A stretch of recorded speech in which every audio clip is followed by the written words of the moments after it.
ঈদুল আজহা উপলক্ষে মেহেরপুরে জমে উঠেছে বারাদি ছাগলের হাট। সপ্তাহের শনিবার এবং বুধবার সকাল থেকেই হাটে ভিড় জমান ক্রেতা বিক্রেতারা। বিশেষ করে কোরবানির জন্য বিখ্যাত ব্ল্যাক বেঙ্গল ছাগল কিনতে দেশের বিভিন্ন জেলা থেকে ব্যবসায়ীরা ছুটে আসেন এখানে। বারাদি ছাগলের হাট থেকে বিস্তারিত জানাতে সরাসরি যুক্ত হচ্ছেন প্রতিনিধি জুলফিকার আলী কানন। কানন, সেখানে বেচা বিক্রি কেমন দেখছেন একটু জানতে চাই।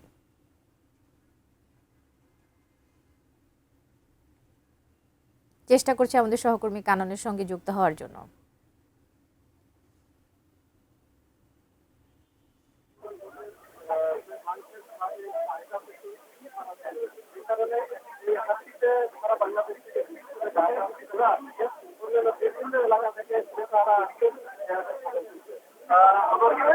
মাংসের স্বাদ টাকা থেকে শুরু করে এখানে যে ছাগল সেই ছাগল এখানে বিক্রি হয়। আর বিশেষ করে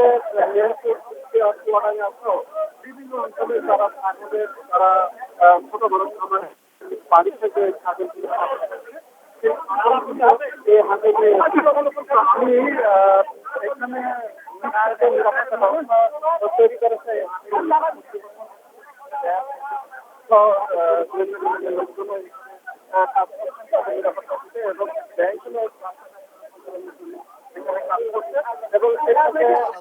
যে কারণে এই হাটটিতে সারা বাংলাদেশ থেকে, বিশেষ করে ঢাকা, চিটাগাং থেকে, অন্যান্য বিভিন্ন এলাকা থেকে ক্রেতারা আসছেন এই হাটে ছাগল কিনতে।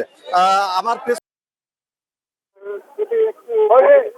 এই ছাগলের হাট কিন্তু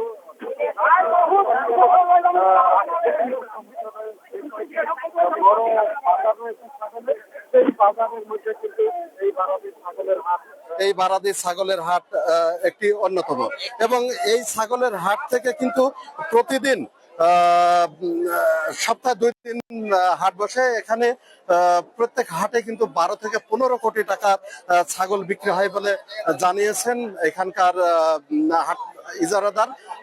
আর হাট নিয়ে মানুষের ক্রেতা বিক্রেতাদের মধ্যেও কিন্তু সন্তুষ্ট, কারণ তারা কম দামে এই ছাগল কিনতে পাচ্ছেন এবং যারা বিক্রেতা তারাও বলছেন আমরা সুলভ মূল্যে ছাগল বিক্রি করতে পারছি। তো মেহেরপুরের বারাদি হাট থেকে ছাগল ক্রয় বিক্রয় নিয়ে এই ছিল আমার কাছে সর্বশেষ কবিতা।